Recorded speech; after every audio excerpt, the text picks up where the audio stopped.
महाराष्ट्र के कल्याण में किसानों का हिंसक प्रदर्शन। कल्याण में पुलिस की गाड़ी समेत कई वाहनों को किया गया आग के हवाले। पुलिस ने हालात पर काबू पाने के लिए किया लाठी चार्ज। एयरफोर्स के जमीन अधिग्रहण से नाराज है किसान। कुलभूषण जाधव पर पाकिस्तान का एक और झूठ बेनकाब। कई कट के साथ जारी किया कथित कबूलनामे का नया वीडियो। बीजेपी नेता प्रवीण दारेकर के बैंक पर महाराष्ट्र सरकार मेहरबान। प्राइवेट और सरकारी स्कूलों के 30,000 टीचर्स से मुंबई जिला कोऑपरेटिव बैंक में सैलरी खाता खोलने का फरमान।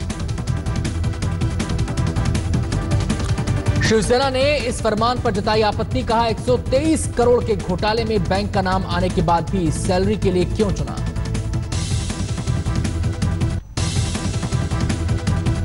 अब महाराष्ट्र में कोई थाना नहीं देगा साइलेंस जोन में लाउडस्पीकर बजाने की इजाजत। बॉम्बे हाई कोर्ट में महाराष्ट्र सरकार का हलफनामा।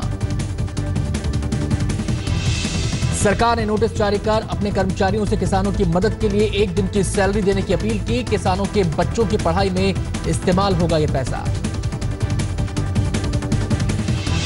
किसानों की कर्ज माफी के लिए शिवसेना के विधायक, सांसद और पार्षद 1 महीने की सैलरी देंगे दान। अपनी फोटोग्राफी एग्जीबिशन से कमाए 10 लाख रुपए भी उद्धव ठाकरे देंगे दान। कोल्हापुर में मंत्री चंद्रकांत पाटिल के सामने ही लोगों ने की महालक्ष्मी मंदिर के पुजारी की पिटाई। देवी को घाघरा चोली पहनाने से नाराज थे लोग। मंदिर में देवी को हमेशा साड़ी ही पहनाई जाती है, पर पिछले हफ्ते पुजारी के घाघरा चोली पहनाने पर हुआ था विवाद, जिसके निपटारे के लिए पहुंचे थे चंद्रकांत पाटिल। महाराष्ट्र के ठाणे में पेट्रोल पंपों पर चिप लगाकर कम तेल देने की शिकायत पर क्राइम ब्रांच का छापा।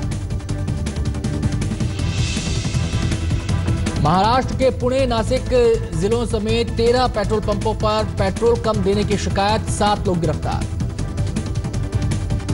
ठाणे के उल्लासनगर में एक व्यापारी के साथ पिस्तौल के दम पर लूटपाट, सोने की चेन छीन ले गए बदमाश। कृषि लोन माफ करने से बैंकों पर 1.5 से 2.25 लाख करोड़ तक पड़ेगा बोझ। एक रिपोर्ट के मुताबिक जीडीपी के 1 से 1.5% के बराबर है रकम। जीएसटी के लागू होने के बाद बिजली बिल में नहीं होगी बढ़ोतरी। ऊर्जा मंत्री पीयूष गोयल ने जताया भरोसा। जीएसटी के लागू होने के बाद टैक्सों के कुल बोझ में होगी कमी। आरबीआई गवर्नर उर्जित पटेल ने जताई उम्मीद। 25 जून को 2 कॉल सेंटर्स लॉन्च करेगी जीएसटी को आईटी बैकअप मुहैया कराने वाली कंपनी। जीएसटीएन करदाताओं को मिलेगा सवालों का जवाब। नेस्कॉम के मुताबिक इस साल 7 से 8% रह जाएगी आईटी सेक्टर की ग्रोथ। करीब 1.5 लाख लोगों को मिलेंगी नौकरियां। भारतीय आईटी उद्योग H1B वीजा पर नहीं है निर्भर। इंफोसिस के सीईओ विशाल सिक्का का दावा। बंद हो चुकी सिविक को सुपर कार के अवतार में लॉन्च करेगी होंडा। साल के आखिर या अगले साल ऑटो एक्सपो में दिखाई देगी नई सिविक। 7 अंकों की बढ़त के साथ 31,290 पर बंद हुआ सेंसेक्स। निफ्टी 3 अंकों की मामूली गिरावट के साथ 9,630 पर बंद।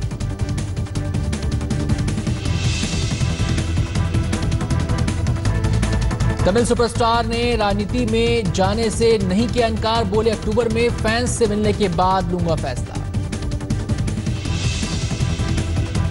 पीएम मोदी पर बन रही फिल्म में अक्षय कुमार निभा सकते हैं किरदार। पहले अनुपम खेर और परेश रावल के नामों की थी चर्चा। अपनी फिल्म हैरी मेट सेजल को प्रमोट करने के लिए शाहरुख ने शुरू किया कॉन्टेस्ट। ट्विटर पर किया ऐलान। सेजल नाम की सबसे ज्यादा लड़कियों वाले शहर में पर्सनली जाकर मिलेंगे। शाहरुख के कॉन्टेस्ट को लड़कियों का अच्छा रिस्पांस। अब तक 7,000 से ज्यादा लड़कियों ने दिया जवाब।